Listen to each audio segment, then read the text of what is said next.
என் லைஃப்பில் நடந்ததே சொல்கிறேன். எனக்கு மூத்தது பொண்ணு, ரெண்டாவதும் பொண்ணு தான். மூத்தது பொண்ணு வந்து நம்ம எந்த ஒரு பெரிய எக்ஸ்பெக்டேஷனும் வைக்க மாட்டோம். ஏன்னா ஃபஸ்ட் டைம் ஓகே எதுனாலும் ஓகே, இது பிறந்தாலும் நல்லபடியாக பிறக்கணும் அப்படின்னு சொல்லி நம்ம ஒரு இது வச்சுருப்போம். ரெண்டாவது குழந்தைக்கு நம்ம சுற்றி இருக்க எல்லாருமே எக்ஸ்பெக்ட் பண்ணுவாங்க, இந்த குழந்தை தான் ஃபஸ்ட்டு பெண் குழந்தைனா ரெண்டாவது ஆண் குழந்தை பிறக்கணும், முதல்ல ஆண் குழந்தை பிறந்தால் ரெண்டாவது பெண் குழந்தை பிறக்கணும்னு அவங்களே ஒரு டார்கெட் வச்சுப்பாங்க. பெற்றே ஆகணும். எப்படி?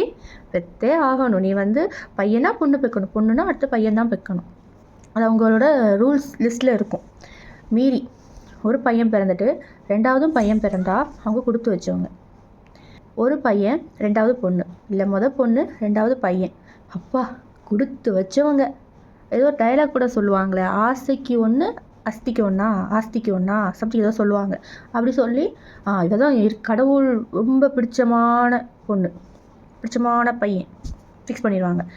மீறி பொண்ணு பிறந்த வீட்டில் அடுத்ததும் பொண்ணே பிறந்துச்சுன்னா காலி.